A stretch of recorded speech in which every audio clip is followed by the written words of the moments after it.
মুখটা খোলো। তুমি কখন ঘুম থেকে উঠছো বলো? কটা বাজে বলো? কটা বাজে? কটা বাজে?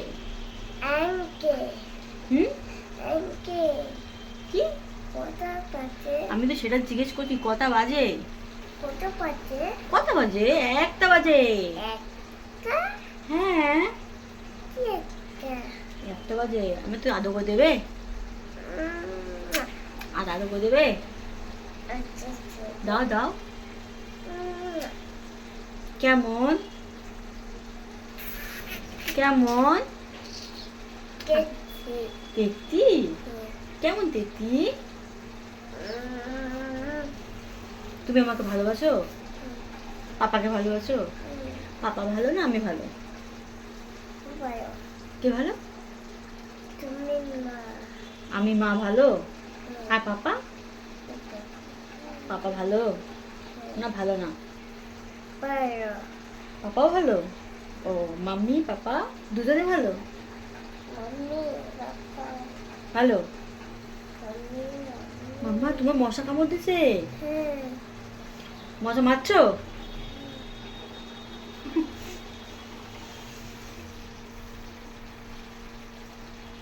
খাবো তো? স্নান করে খাবে না? রান্না শেষ, এবার স্নান করে খাবে? না জল করবো না। কেন? মোবাইল রাখবো। মোবাইল দেখবে? No no no no no. School যাবে না? না, আমি আচ্ছা আচ্ছা, দাঁড়াও দাঁড়াও দাঁড়াও। হ্যালো বন্ধুরা, welcome back to my channel. আশা করছি আপনারা সবাই ভালো আছেন, সুস্থ আছেন। আরও একটা ব্লগ নিয়ে আপনাদের সঙ্গে হাজির হলাম। তবে এই ব্লগটা কিন্তু আমার আজকের বা কালকের না, এটা কিন্তু 6-7 দিন আগের। আমি এটাকে শ্যুট করে রেখেছিলাম। তোমরা অনেকে আমার যদি ভিডিও দেখে থাকো, আগের ভিডিওতে আমি বলেছিলাম যে আমি আমার শাশুড়ি আর শ্বশুর ওনারা বাংলাদেশে গেছে এবং ওনারা চলে আসবে। তো এটাও বলেছিলাম যে আমার মেয়ে, আমার হাজব্যান্ড, আমার শ্বশুর শাশুড়ির ঘরের অবস্থা একদম বাজে করে রেখেছে। তো সেটাই আসলে রান্না করার পরে এখন ওই 1:15 বাজে, 1:15 মতো বাজে। তো মেয়েও এর মধ্যে ঘুম থেকে উঠে গেছে, মেয়েকে একটু ফোনটা দিয়ে বসিয়ে রেখেছি। তো ভাবলাম যে রাত্রেবেলা যেহেতু বিছানার ওই চাদর তোলা, তারপরে বালিশের কভার চেঞ্জ করাটা আসলে অনেকে এটাকে অনেকের কাছ থেকে শুনেছি যে এটা করা যায় না।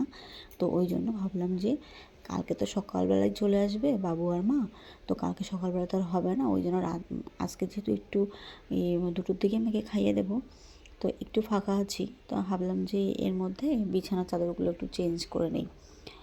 আর দেখো, হয়তো সব ভিডিওগুলো আমার একটু ওলটপালট হয়ে যাচ্ছে। এর মধ্যে শরীরটা একটু খারাপ ছিল। ওলটপালট হওয়ার কারণ আছে, তো সেটা হচ্ছে কি যে যেহেতু আমি একটু প্রথম প্রথম ব্লগিংগুলো করছি, অনেক সময় কী হয়, কাজের চাপ, একা হয়ে গেছি এখন। আর ওকেও মানে আগে মা থাকলে, বাবু থাকলে ওখানে গিয়ে টাইম ও ইয়ে করতো।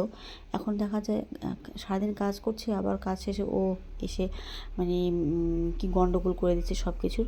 ওই জন্য আসলে সেভাবে কাজগুলো করা হচ্ছে না। অনেক সময় চাইলেও আসলে ভিডিওগুলো করতে পারছি না। তো যাই হোক, আস্তে আস্তে সব কিছু ঠিক করে নেব। তোমরা শুধু একটু ভালোবাসা দিয়ে পাশে থেকো। আর ওইদিকে দাদাও কিন্তু স্নানে গেছে। এর মধ্যে আমি পুজো কিন্তু সকালবেলায় দিয়ে দিয়েছিলাম। হয়তো ভিডিওগুলো শেয়ার করা হয়, মানে শ্যুট করিনি বলে শেয়ার করা হয়নি।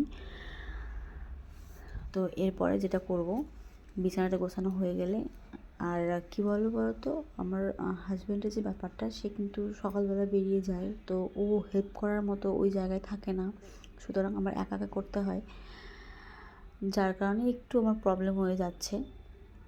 তো এর মধ্যে দেখো দুপুরের মেয়ের কিন্তু খাবার নিয়ে বসে গেছে। আর এখনকার বাচ্চাগুলোর এই একটা প্রবলেম, প্রত্যেকের কাছ থেকে একটা কথাই শুনতে হয় যে বাচ্চারা ফোন ছাড়া খায় না। মানে আমরাও তো ছোট ছিলাম, আমাদের আসলে এই প্রবলেমগুলো হয়নি, কিন্তু আমাদের মেয়ে বা আমার মেয়ে, ছেলে, যাই হোক, বাচ্চাগুলো এরকম হয়ে গেছে। তো এটা কিন্তু দুপুরের ভিডিও। তো এরপরে কিন্তু আমি আর ভিডিও শ্যুট করতে পারিনি, তার কারণ ওকে খাইয়ে দেয়, আমি খেয়ে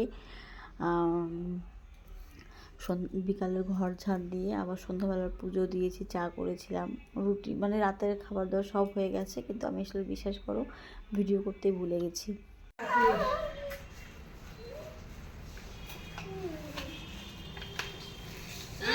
কষ্ট হবে বলে কি আর ওটা কিছু না, এখন কষ্ট তো হবেই। কষ্ট ছাড়া বিপদে পড়ে গেছিল, তোর মাকে নিয়ে বিপদে পড়ে গেছি। শিলিগুড়ি যে এই অবস্থা হচ্ছে এটা তো জানতাম না আগে। চাঙ্গামাথা শিলিগুড়ি গাড়ি নিয়ে না গেছিল। না ওই ট্রেন যে লেট সেটা কথা বলছে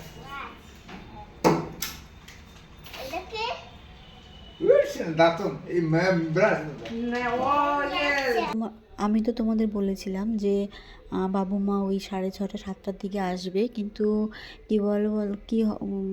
কি বলো তো, বাবু মায়ের যে ট্রেনটা ওটা না লেট ছিল, 3 ঘন্টা লেট ছিল, যার কারণে বাবু আর মায়ের ঘরে ঢুকলো এই 10:15টার দিকে। এখন 10:30 মতো বাজে। তো ঢোকার সময়কার ওই আমি শ্যুটটা করতে পারিনি, কারণ আমি বাথরুমে ছিলাম। এইদিকে দেখো, এদিকে ওই সব জিনিসপত্র এলোমেলো হয়ে আছে, আর এদিকে আমি রান্না বসিয়ে দিয়েছিলাম সকালবেলা। ভাত বসিয়ে দিচ্ছিলাম একটু, কারণ বাবা মা যে খাবে ওই জন্য। আর নর্মাল মানে আলু সিদ্ধ দিয়েছিলাম, আর ডাল করেছিলাম ওই আলু সেদ্ধ, একটা করে ডিম সেদ্ধ আর ডাল দিয়ে। কিন্তু ওরা মানে যেহেতু জার্নি করে এসছে কালকে, সেই নাকি 12টা 12:30 দিয়ে খেয়েছিল, ওই জন্য একটু ভাত বসিয়ে দিয়েছিলাম। বা আমার মেয়ের বাবা, তারপরে বাবু মা, ওরা 3জন ভাত খেয়ে নিয়েছে, আমিও একটু ভাত খেয়ে নিয়েছিলাম। এদিকে মাকে তো বিউলির ডাল খুব পছন্দ করে, এটা বিউলির ডাল বসিয়েছিলাম মাছের মাথা দিয়ে। আর ফুলকপি আলু, ওটা হলো মাছ দিয়ে ঝোল করেছিলাম। বাঁধাকপি একটা ছিল, হাফ ছিল, সেটাও একটু ওই মাছের অর্ধেক, আর একটা মাথা ছিল সেটা দিয়ে রান্না করেছিলাম। সবগুলো আসলে ক্লিপ নেওয়া হয়নি, কী বলো তো, আসলে একটু চাপ পড়ে গেছে। আর আজকে আমাদের ঘরবাড়ি একটু এলোমেলো পাবে তোমরা, তার কারণ হচ্ছে যেহেতু সকালবেলা চলে এলো, আর মার শরীরটাও একটু ভালো নেই, কারণ অনেকটা জার্নি করে এসছে। এবার জার্নিটা খুব কষ্টকর হয়েছে মায়ের, কারণ ঘুরে ঘুরে আসতে হয়েছে। বাবু আর মা নর্মালি বালুরঘাট দিয়ে আসে, কিন্তু এবার এসছে তারা কি বলে এটাকে, বাবু মা বললো যে শিলিগুড়ির দিক দিয়ে এলো। তো যাই হোক, এখনও যে দুপুরে রান্না বান্না চলছে। তো ভিডিওটা তোমাদের কেমন লাগলো অবশ্যই অবশ্যই করে জানাবে। তো সবাইকে টাটা, বাই বাই, সবাই ভালো থেকো। এবারে যে রাত্রে ওকে খাওয়াচ্ছিলাম। তো যাই হোক, সবাই তোমরা ভালো থেকো, সুস্থ থেকো। পরবর্তী ব্লগে দেখা হবে তোমাদের সঙ্গে।